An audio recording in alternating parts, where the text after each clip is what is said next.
Oke, jadi betul ya. Jadi betul apa yang sudah saya bahas sebelumnya. Nah, ini saya balas VT buat Kak user ya. Untuk VT sebelumnya saya bahas mengenai gangguan hormon pada wanita. Jadi ini terjadi eh, bahkan setelah menikah ataupun ketika gadis pun kadang mengalami hal tersebut ya. Dan ini biasanya selain faktor genetik ya, karena memang sebagian wanita ada juga yang mengalami keluhan tersebut. Jadi head berkelanjutan ya, artinya tidak berhenti bahkan dalam waktu misalnya sudah 2 minggu tapi tetap berkelanjutan pendarahannya ya, headnya. Nah, ini terjadi karena salah satunya tadi adalah gangguan hormon yang kemudian ada juga yang mereka solusinya adalah dengan kuret. Padahal sebetulnya ya biarkan saja juga nggak masalah. Cuma memang risih saja karena ketika terus terjadi pendarahan, kondisi badan jadi terus seperti kekurangan darah ya, karena proses bulir-bulir darah itu terus keluar ya dari dalam tubuh melalui misfinya. Nah, memang banyak yang akhirnya khawatir ini dia mengalami keluhan seperti ini, akhirnya panik, ya was-was, dan kemudian konsultasi ke medis dan dilakukan tindakan. Nah, memang biasanya ada yang mereka solusinya dengan cara kuret, ya. Dan padahal tidak harus dengan kuret karena kuret juga mungkin tidak harus itu adalah solusi yang bagus karena bisa jadi kedepannya mungkin ada yang namanya efek lanjut ya. Ya salah satunya mungkin luka akan terbuka kembali di lain hari atau di lain waktu ya, karena mungkin tadinya pernah kuret ya, karena ada yang seperti itu ya. Jadi resiko atau efek dari setelah kuret ya, banyak sebagian juga yang memang aman-aman saja, tapi ada juga yang mengalami efek dari kuret tadi. Dan salah satunya mungkin karena miom ya, selain dari gangguan hormon, terus juga penebalan jaringan dinding rahim, dan ternyata ada miom ya yang mengalami mohon maaf, head berkepanjangan, artinya dia pendarahannya tidak normal seperti mungkin harusnya kalau head itu kan 7 hari maksimal ya, dan ternyata ini lebih dari 7 hari, 2 minggu bahkan lebih. Oke, itu sedikit penjelasannya ya.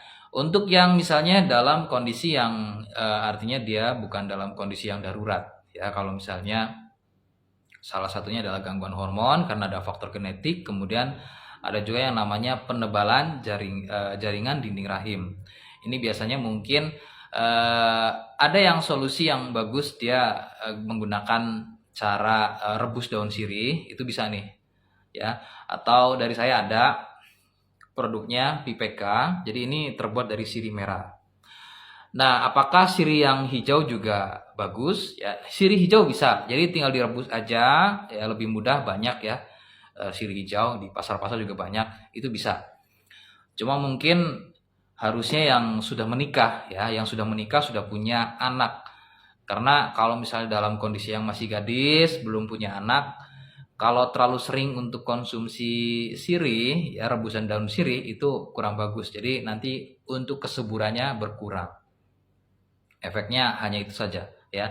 Tapi kalau misalnya sudah punya momongan, itu saya kira kalau misalnya itu terjadi lagi, silakan saja menggunakan rebusan daun sirih, atau kalau dari saya ada ini ekstrak daun sirih merah. Kalau dari saya sirih merah lebih bagus. Ya kalau misalnya mau produk ini dari saya, silakan, harganya 150.000 ya. Adapun paling simpel, murah juga bisa menggunakan sirih hijau, silakan ya. Sirih hijau juga nggak apa-apa. Itu juga dengan syarat-syarat tertentu, artinya kalau misalnya memang itu terjadi sesekali ya, artinya kan faktor genetik ya. Waktu gadis mungkin pernah mengalami keluhan tersebut dan ternyata tanpa harus dilakukan pengobatan dia berhenti. Dan ternyata terjadi lagi setelah menikah, kan misalnya jaraknya 5 tahun atau 10 tahun, dan ternyata sekarang terjadi lagi ya. Kemudian mengalami hal tersebut lagi, itu berarti bukan dalam kondisi yang darurat ya. Apalagi kalau misalnya riwayatnya belum pernah kuret, itu saya yakin masih bisa lah ya ditangani dengan ya paling cuma dengan rebusan daun sirih, itu bisa. Tapi dengan syarat itu ya, jadi terjadi sesekali. Kalau misalnya ini terjadi secara berulang dalam waktu yang berdekatan, kayak contoh sebulan kemarin juga mengalami hal demikian dan ternyata sekarang mengalaminya lagi setelah 2 bulan kemudian, itu harus hati-hati. Jadi harus cek ke medis karena bisa saja dia mengalami keluhan radang panggul ya, seperti yang sudah saya jelaskan di video-video sebelumnya. Radang panggul ini bisa terjadi yang namanya kehamilan etopik, jadi harus hati-hati. Ada yang namanya hamil itu di luar kandungan ya. Ini yang kuret itu terjadi. Jadi nanti kalau misalnya konsultasinya ke medis maka harus dibedah ya, atau kuret karena terjadi kehamilan di luar rahim atau di luar kandungan, mohon maaf. Nah, itu adalah untuk efek dari radang panggul ya. Dan radang panggul ini kan bisa terjadi karena adanya infeksi bakteri ya, entah itu sipilis atau gonor. Jadi mohon bisa diperiksakan ke medis.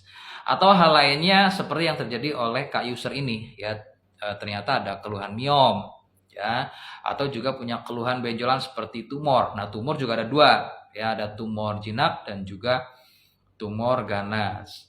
Dan kemudian ada juga yang namanya kista ovarium atau kista Bartholin. Ya, terjadi benjolan ini yang menghalangi, yang kemudian terjadi pendarahan juga bisa karena adanya keluhan benjolan tersebut ya.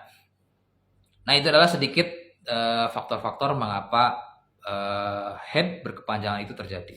Nah, adapun kalau misalnya radang panggul akibatnya karena efek dari sipilis, raja singa, dari saya ada herbalnya. Ya, ini produknya ada Gangji dan Losia. Jadi produk ini dari Denatur Indonesia dan produknya sudah ada izin BPOM ya. Ini produknya sudah ada izin BPOM, Dinas Kesehatan juga sudah ada, bahkan halalnya dari MUI juga sudah ada. Jadi untuk kakak nggak perlu khawatir mengenai legalitas dari produknya. Silakan. Ataupun yang sudah mengalami benjolan seperti miom ya, kista Bartholin, kista ovarium ya, itu bisa menggunakan produk dari Sirsak dan Tipogelnya ya. Ini. Jadi kalau dari saya ada solusinya selain medis, tapi memang rekomendasi utama tetap ke medis. Silakan kalau misalnya biayanya mapan, silakan ke medis ya. Mungkin dilakukan tindakan, operasi dan lain-lain ya, itu lebih jelas. Ataupun kalau misalnya memang biayanya minim dan ingin ada opsi lain, dari saya ada produknya. Kalau misalnya kakak mau silakan ya.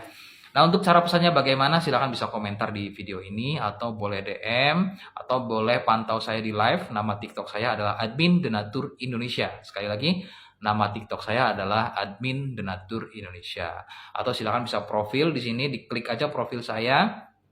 Di bio-nya kakak bisa intip-intip, di situ ada kontak saya, silahkan bisa catat. Oke, itu adalah beberapa opsi bagaimana agar kakak bisa konsultasi dengan saya atau bisa tanya-tanya produknya. Silakan ya. Terima kasih. Semoga informasinya membantu. Assalamualaikum warahmatullahi wabarakatuh.